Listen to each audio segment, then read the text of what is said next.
invite us to a discourse which I entitled Crisis of Value and the Question of Human Well-being. Crisis of value and the question of human well-being will be contextualized both at private and social context, situations, and instances.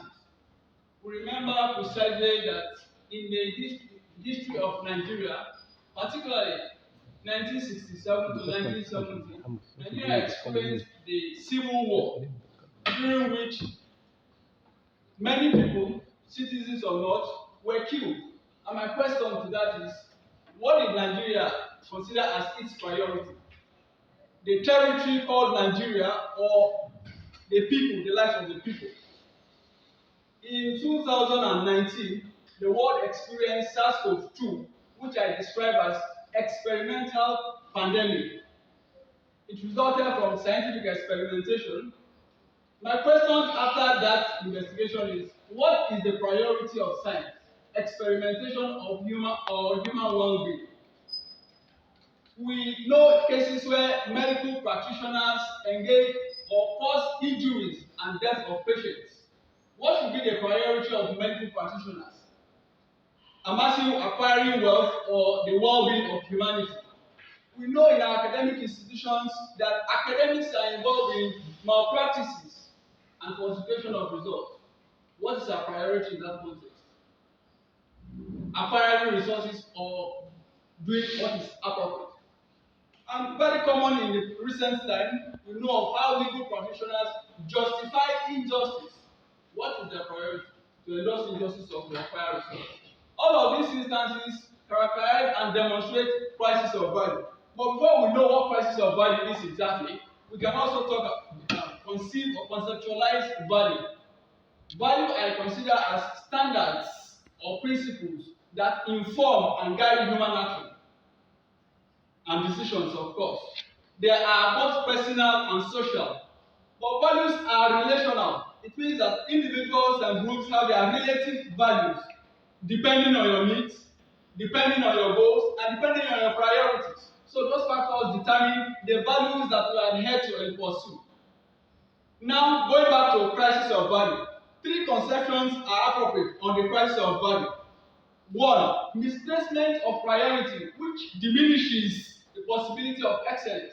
Whenever we experience crisis of value, we misplace our priorities, as you see in the instances that have been mentioned.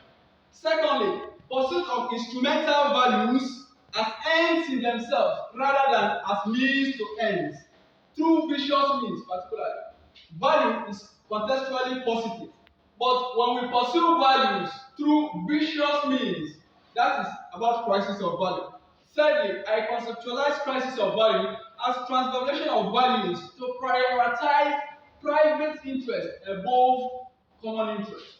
If I think loyalty is superior to integrity and sincerity, that is crisis of value in a certain context. That is because I want my interest above the interest of other people, and we see it materialize in a context where groups, individuals, nations conspire against other people because they pursue their private interest to acquire wealth and to acquire power. Then we talk about causes of crisis of value. One, very fundamentally, ignorance. Through the discourse of ethics in philosophy, from Plato and thereafter, there is the idea that ignorance is responsible for bad conduct. Anyway, Aristotle questioned that it is not necessarily the case, because it is one thing to know, it's another thing to act. But in the context of this discourse, we identify ignorance as a primary cause of crisis of value. Another is disorientation. We have a delusion of affluence, which seeks to present wealth as a factor of identity and meaningfulness in our society. And we see the consequence that an average youth now is persuaded to be a wealthy person engaging in rituals, and we see the consequences, the death of the perpetrators, and of course their affiliates, or those who they are culprits. Now, there is also poor family education. I dare to say this on this occasion. In 2023, I've enjoyed unsolicited advice on getting married.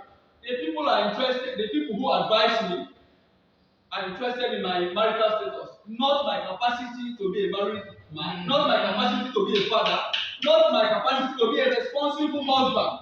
What they want is this guy should be a married man by your age. They don't consider whether I have the orientation to be a responsible father or husband, which is wrong. That is about family life education. People should be told they should be educated on what is proper to their status. I think that is fundamental. Another one is low socioeconomic standards, which is poverty, and that the government is in part responsible for that. Another cause of crisis of value is indiscipline. Those who act know that what they do is wrong, but they continue to act. That is indiscipline from the Greek word akrasia. Then we talk about consequences of crisis of value.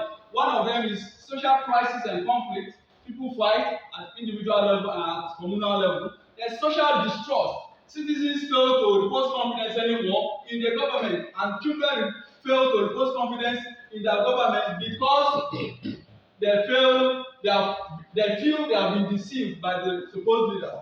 Another one is apathy. People withdraw their duties because their interests and rights have been violated. More importantly, I mentioned that by the crisis of value, we have transitioned from democracy to aristocracy, which is that people no longer rule their systems, but we by default or by coincidence, put in the worst set of people or the least suitable to rule us. That is what we have to weep about coincidentally.